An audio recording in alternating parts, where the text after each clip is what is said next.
Okay, so unfortunately mine's going to be much more rigid than Mark's. Climate change is clearly an urgent problem that needs to be solved, but sometimes it seems that other concerns are forgotten. Often the consideration appears to be the narrow question of how do we meet our energy needs, and this is posed as a technical question, and it is generally implied that the answer will take the form of a list of carbon-free technologies that should be used, and how much of each sort we should have, and where to put them. But carbon-free technologies come with their own environmental impacts, though they are rarely examined. Further, there is rarely an examination of what our energy needs actually are. We might question ourselves as to which of our needs are actually wants, not that it's bad to have wants, or what we might be willing to give up, or whether we can restructure our lives and ways of doing so that our needs are reduced.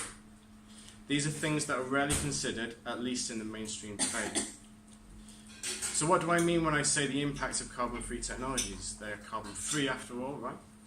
Well, each of these technologies and the infrastructure, mining, and everything else necessary to make them viable on the other than human world, and on the diversity of life that we share this world with, and even the majesty of landscape. We're about to switch from energy-dense fossil fuels to low energy density renewable technologies that will take up far more land. This will have a profound implication for our landscape and habitats. Take solar panels, for instance, for which production has an associated environmental cost, though, for example, the mining of rare earth elements necessary for their manufacture. The extraction of rare earth elements has become one of China's most polluting industries, and the amount of water required is huge. Purifying 1 ton of rare earth elements requires 200 cubic meters of water, and in the process this water is contaminated with heavy metals and ends up untreated in rivers, soils and aquifers. Solar also takes up land, lots of it for the panels themselves and more for energy storage, for use at night when the sun is absent. The land cannot be used for food production, aside from perhaps a few sheep underneath, nor is it good for wildlife. Another idea often floated is to put massive solar installations in deserts in order to obtain 30% of our energy needs from desert solar. The UK would need 5 blobs the size of London. That is 44 kilometres in diameter in the trans-Mediterranean desert. We would also need power transmission systems to move the 50 gigawatts of power to the UK. It is difficult to assess the acceptability of this from such a distance, but deserts are some of our last wild landscapes and can be complex into ecosystems of their own and home to plants and animals with spectacular adaptations to the environment in which they live. Is it acceptable to industrialise such landscapes? Onshore wind power too needs huge concrete bases and access roads. There is also the chance for habitat loss. For example, according to one article, almost a third of Scottish wildcat population could be under threat by planned deforestation to make way for an onshore wind farm. And while offshore wind farms may have some benefits to wildlife through making trawling more difficult and provision of artificial reefs, the long-term effects are uncertain and may affect wildlife in unexpected ways with knock-on effects on ecosystems. Finally, there have been large visual and aesthetic. They have a large visual and aesthetic impact. They're ugly, which should at least be taken into account. Tidal power involves either damming up estuaries or creating artificial lagoons. Aside from the fact that huge amounts of material is necessary to engineer them, these infrastructure projects have large effects on wildlife through loss or changes of available habitat. For example, the rejected Swansea tidal lagoon would have involved loss of intertidal habitat and impact on both bird life and fish. And when we do move towards renewable energy, we will need to deal with the fluctuations which happen when the wind doesn't blow or the sun doesn't shine, storing energy when it is abundant for later use. There is a number of potential storage mechanisms: chemical energy in, say, hydrogen, or electrical chemical energy in batteries, or gravitational potential energy by pumping water and storing it in reservoirs and hills with the associated impact of those reservoirs on the habitats and landscape. Vast arrays of batteries will take up land and also require mining of lithium, for example, and the associated impacts that go with that.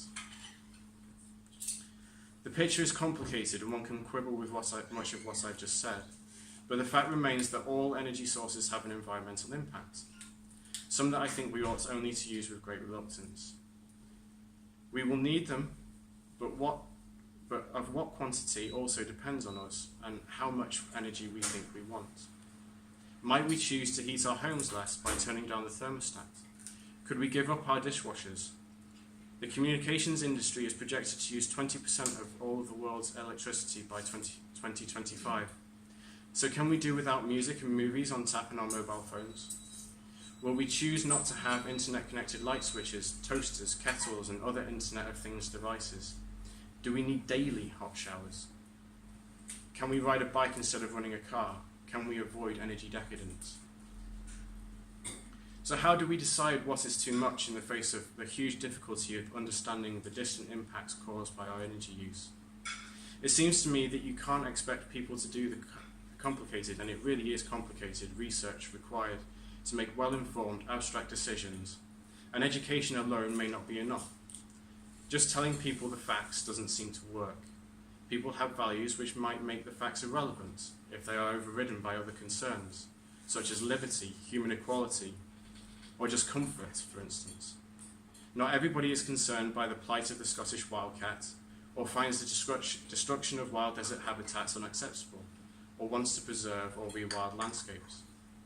Perhaps one way in which we can encourage ourselves and others to take action to reduce our energy usage or other environmental impacts lies in increased local self-reliance, of meeting our energy and material and food needs as much as we can from our local environment. This would make it easier or even possible to be able to appreciate the impacts we have on our world and so enable us to reason about it. Then, perhaps, we can work out where the balance between the appropriate and the decadent lies. How much of that is possible is open to question, but I don't think it looks like desert solar power. Local self-reliance affords another opportunity to reduce our needs, and reducing our needs might make room for some of our wants, and those are necessary for fulfilling life. For example, regardless of whether we want them, many people now need cars, trains, and heavy goods vehicles, aeroplanes to meet their family. Not everyone is in a position to cycle or work, for instance, and currently it is difficult to see how everybody can be. To quote David Fleming, "It is then the multiplication of our needs by large-scale industrial life that causes the trouble. Our wants are squeezed out and much missed, and if freed of much of the intermediate economy on which at present they depend, are light by comparison, not least because they often involve labour-intensive crafts and services, pianists, craftsmen, dressmakers, waitresses, gardeners with minimal environmental impact.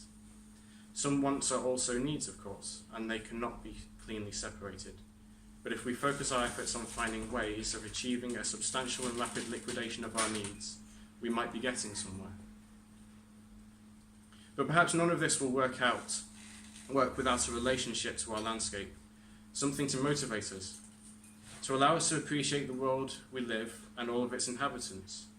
But how can we do that in our increasingly urbanized society? I recently listened to a radio program in which the essayist Wendell Berry said the following: "To me, love has been dismissed as an emotion, but is actually an emotive. You take care of the things you love, and there's a real possibility that I consider all the time that if you don't love something, you can't even know it. So this hillside I'm looking at, I love. I've taken very good care of it. I've done a lot of work there, I've taken a lot of pleasure from it. But on that hillside, not far from my house, there are 3 large solar collectors. And as my wife was the first to say, and as I agree, they're ugly. They insult that hillside. They ought to be there. They've done me a lot of good. Anytime anybody accuses me of being a Luddite, I can say, where are your solar collectors? But the fact that they're ugly, that they don't add anything of real substance to our relationship to this place is consideration. And I know that there are people who, in the interest of this abstraction sustainability, would cover the whole hillside with solar panels. And I wouldn't accept that as a solution. I would begin to protest all over again."